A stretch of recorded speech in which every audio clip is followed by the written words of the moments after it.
counterintelligence reasons. He had lived over in Minsk. He defected to the Soviet Union. He'd lived over there for 3 years. Came back. So that in alone puts him on the radar, right? Now suddenly he's a CI concern. So the CIA is definitely monitoring him.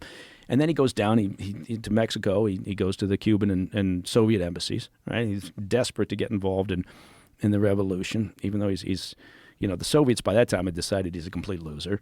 And I think is that the narrative, though? I mean, do we know what they really decided? Well, I think I'm just speaking again from experience in the intelligence community. At a certain point, you look at somebody and go, "There's nothing here. This person is more of a liability than an asset." Well, wouldn't that be the perfect person to make a patsy?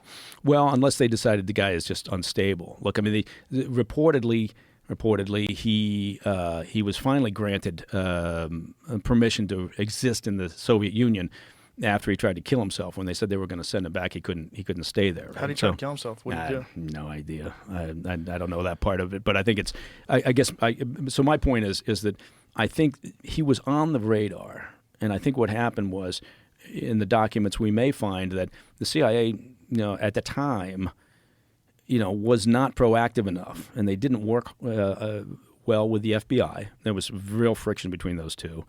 And I think that, if they had brought in the FBI, informed them, said, look, we've got the Cuban embassy and the Soviet embassy down in Mexico under observation.